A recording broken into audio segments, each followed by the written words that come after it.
David Cartsonis here on Torrance Boulevard, where for 63 years, the city of Torrance has held the nation's longest running city-sponsored military parade. Now, I haven't been coming for all 63 years, but like many of you, I've been coming to this parade since I was a child. This item has a lot of emotional significance for me and my family, as I'm sure it does for the community as a whole. Watching the parade march under a photo of my father in his U.S. Navy uniform is a memory that I will cherish. I was at the council meeting and I spoke in favor of the traditional parade route.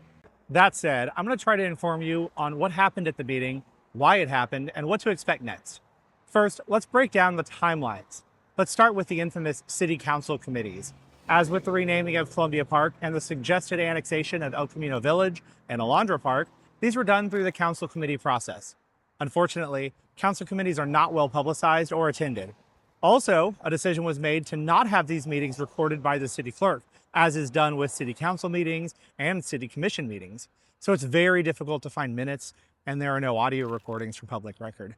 I have a public records request out with the city for minutes and audio recordings from both of these meetings, if they exist. There was an Armed Forces Day Parade Committee on January 6th, 2025 and July 1st, 2025.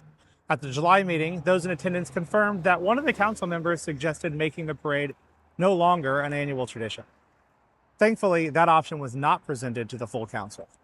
In February of 25, the Federal Legislative Advocacy Committee took a trip to Washington. You may remember that this was a political firestorm when the trip to DC only included the mayor and his allies.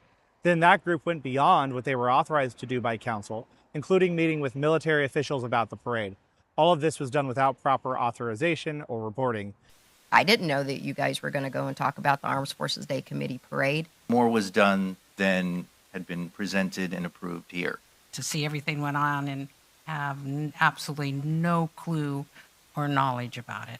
That should have been communicated to, if only the members of the committee, not the entire council. I assume that the trip would be in line with that, and anything beyond what has been approved by the council, I don't know, I expected it to in some way come back to the council. But I don't want to find out about it on a Facebook post after post-trip, that there were meetings with 2 international consulates and the rest of the council didn't know. That's a little bit disingenuous to me, that a trip was taken where 3 or 4 major things happened on this trip and the rest of the council find out about it at the return. After that meeting, the parade had the lowest military presence yet. In a presentation to the city council, it was explained that the military is less and less excited to continue its partnership with the city of Torrance.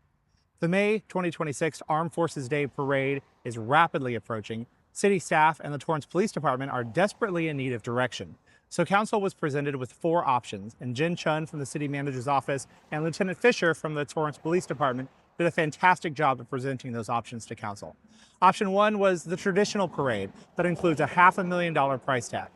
Option 2 is a downtown Torrance version that would cost over $700,000. Option 3 was a parade down Sky Park Drive near the airport, costing $250,000. And option 4 is one that council ended up voting for, which would entirely take place within the Torrance airport, costing just under $200,000.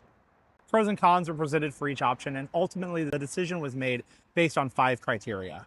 1, price. The city saves $250,000 moving it to the airport. 2, safety. Bringing the parade to the enclosed Torrance airport makes it easier to secure the event. 3, military interest. The hope is that a re-envisioned version of the parade would reinvigorate the interest from the U.S. military, and the location at the airport would allow them easier access to bring in exciting military assets like jets. Public interest. A case was made that a parade with less military involvement leads to less public interest, and that is shown to be true with the data from the past parade. Also, a major event at the airport could be something that could be advertised and more people in the community would be excited about.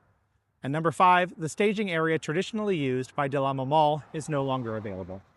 Initially, the council had voted for option 1, but the mayor realized that that option did not include the VIP welcome reception or concert. So a motion to reconsider was heard. The motion to reconsider is basically nullifying the last vote and lets the council change their mind. After some discussion, the council ended up landing on supporting option 4.